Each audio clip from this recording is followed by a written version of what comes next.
Hello and welcome to another episode of Journey Through the Bible in 1 year, supported by the Mount Hope Community Christian Reformed Church.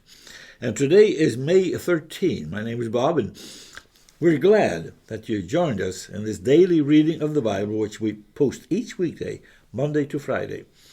And each reading is taken from the New Living Translation of the Bible. And today's readings are from 2 Samuel 6, 1 Chronicles 13, Psalm 60, and Acts 23. And now let's begin today's scripture readings. Samuel 6. Then David again gathered all the elite troops in Israel, 30,000 in all. He led them to Baal of Judah to bring back the ark of God, which bears the name of the Lord of heaven's armies, who is enthroned between the cherubim. They placed the ark of God on a new cart and brought it from Abinadab's house, which was on a hill. Uzzah and Ahio, Abinadab's sons, were guiding the cart that carried the ark of God.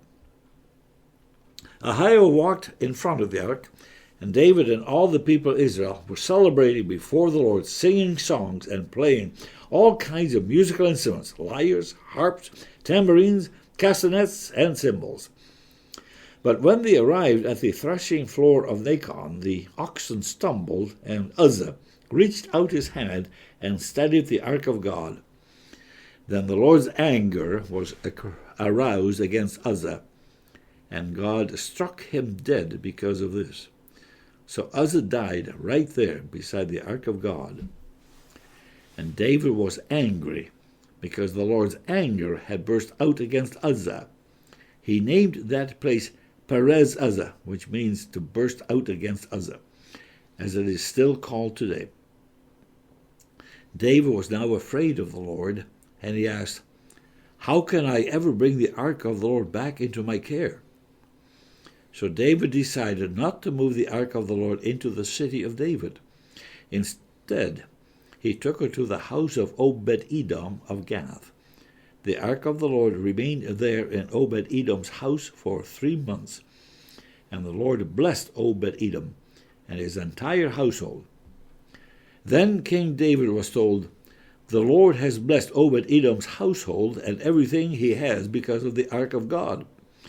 So David went there and brought the ark of God from the house of Obed-Edom to the city of David with great celebration. After the men who were carrying the ark of the Lord had gone 6 steps, David sacrificed a bull and a fattened calf. And David danced before the Lord with all his might, wearing a priestly garment. So David and all the people of Israel brought up the ark of the Lord with shouts of joy and the blowing of ram's horns. But as the ark of the Lord entered the city of David, Michal, the daughter of Saul, looked down from her window. When she saw King David leaping and dancing before the Lord, she was filled with contempt for him.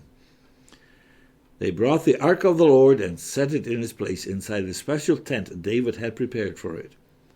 And David sacrificed burnt offerings and peace offerings to the Lord. When he had finished the sacrifices, David blessed the people in the name of the Lord of heaven's armies. Then he gave to every Israelite man and woman in the crowd a loaf of bread, a cake of dates, and a cake of raisins. Then all the people returned to their homes. When David returned home to bless his own family, Michal, the daughter of Saul, came out to meet him.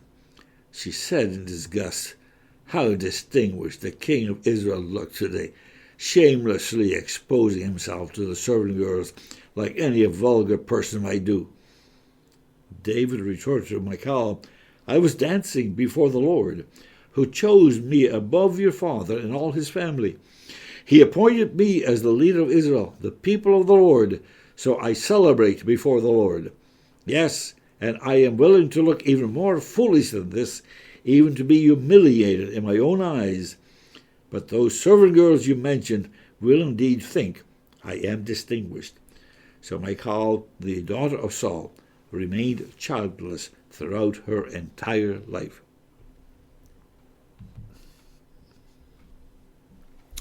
Chronicles 13. David consulted with all his officials, including the generals and captains of his army. Then he addressed the entire assembly of Israel as follows: If you approve, and if it is the will of the Lord our God, let us send messages to all the Israelites throughout the land, including the priests and Levites in their towns and pasture lands. Let us invite them to come and join us. It is time to bring back the ark of our God, for we neglected it during the reign of Saul.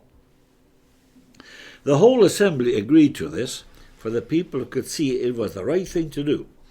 So David summoned all Israel from the Shihor Brook of Egypt and south all the way to the town of Lebo Hamath in the north to join in bringing the ark of God from Kiriath Jearim. Then David and all Israel went to Baal of Judah, also called Kiriath Jearim, to bring back the ark of God, which bears the name of the Lord, who is enthroned between the cherubim. They placed the ark of God on a new cart and brought it from Abinadab's house, and Uzzah and Ohio were guiding the cart. David and all Israel were celebrating before God with all their might, singing songs and playing all kinds of musical instruments, lyres, harps, tambourines, cymbals, and trumpets. But when they arrived at the threshing floor of Nacon, the oxen stumbled, and Uzzah reached out his hand to steady the ark. Then the Lord's anger was aroused against Uzzah, and he struck him dead because he had laid his hands on the ark. So Uzzah died there in the presence of God. David was angry because the Lord's anger had burst out against Uzzah. He named that place Perez Uzzah, which means to burst out against Uzzah, and it is still called today. David was now afraid of God, and he asked, "How can I ever bring the ark of God back into my care?" So David did not move the ark into the city of David. Instead, he took it to the house of Obed-Edom of Gath. The ark of God remained there in Obed-Edom's house for 3 months, and the Lord blessed the household of Obed-Edom and everything he owned.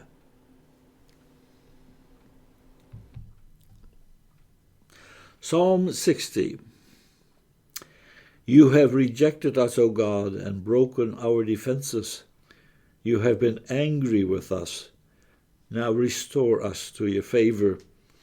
You have shaken our land and split it open, sealed the cracks, for the land trembles. You have been very hard on us, making us drink wine that sent us reeling. But you have raised a banner for those who fear you, a rallying point in the face of attack. Now rescue your beloved people. Answer and save us by your power. God has promised this by his holiness. I will divide up Shechem with joy. I will measure out the valley of Succoth. Gilead is mine, and Manasseh too. Ephraim, my helmet, will produce my warriors, and Judah, my scepter, will produce my kings. But Moab, my wash basin, will become my servant, and I will wipe my feet on Edom and shout in triumph over Philistia. Who will bring me into the fortified city, and who will bring me victory over Edom? Have you rejected us, O God? Will you no longer march with our armies? Oh, please help us against our enemies, for all human help is useless. With God's help, we will do mighty things, for he will trample down our foes.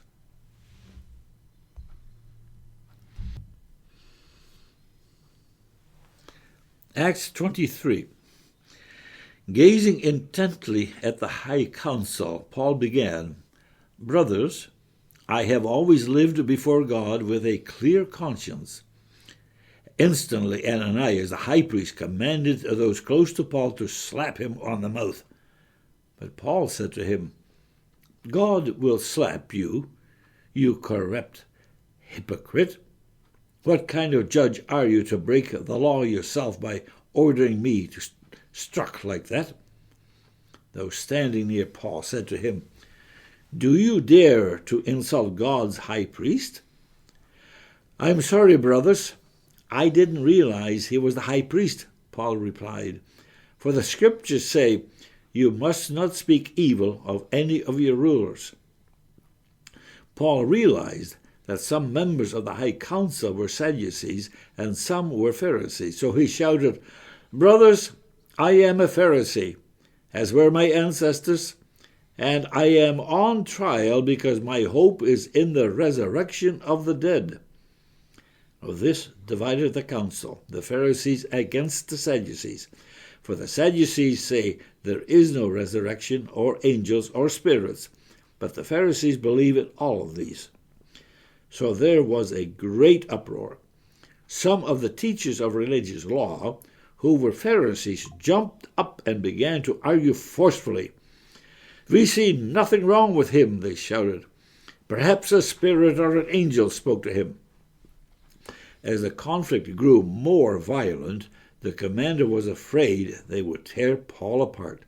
So he ordered his soldiers to go and rescue him by force and take him back to the fortress. That night, the Lord appeared to Paul and said, Be encouraged, Paul. Just as you have been a witness to me here in Jerusalem, you must preach the good news in Rome as well. The next morning, a group of Jews got together and bound themselves with an oath not to eat or drink until they had killed Paul. There were more than 40 of them in the conspiracy. They went to the leading priests and elders and told them, We have bound ourselves with an oath to eat nothing until we have killed Paul. So you and the high council should ask the commander to bring Paul back to the council again. Pretend you want to examine his case more fully. We will kill him on the way.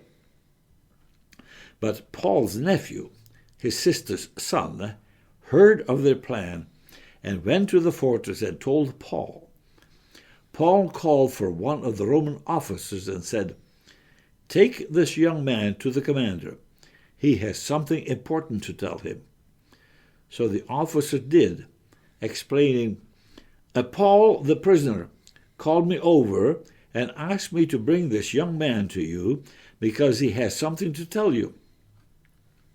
The commander took his hand, led him aside, and asked, What is it you want to tell me? Paul's nephew told him, Some Jews are going to ask you to bring Paul before the high council tomorrow, pretending they want to get some more information. But don't do it. There are more than 40 men hiding along the way, ready to ambush him. They have vowed not to eat or drink anything until they have killed him. They are ready now, just waiting for your consent. Don't let anyone know you told me this, the commander warned the young man. Then the commander called 2 of his officers and ordered, Get 200 soldiers ready to leave for Caesarea at 9 o'clock tonight, and take 200 spearmen and 70 mounted troops. Provide horses for Paul to ride and get him safely to Governor Felix. Then he wrote this letter to the governor. From Claudius Lysias to the Excellency Governor Felix, greetings.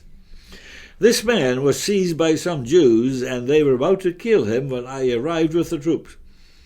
When I learned that he was a Roman citizen, I removed him to safety. Then I took him to the high council to try to learn the basis of the accusations against him.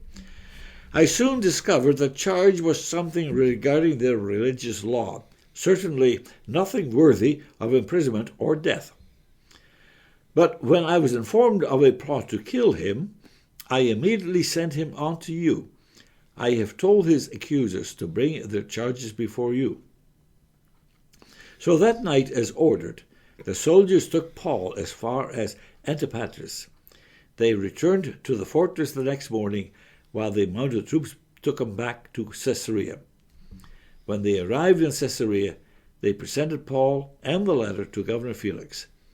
He read it and then asked Paul what province he was from. Cilicia, Paul answered. I will hear your case myself when your accusers arrive, the governor told him. And then the governor ordered him kept in the prison at Herod's headquarters.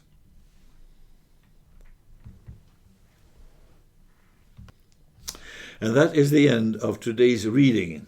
And we hope and pray that as we read and as we listen, that we may be blessed by the good news that we find day in, day out, every day in this good word of the Bible. Hear us, O Lord, for Jesus' sake. Amen.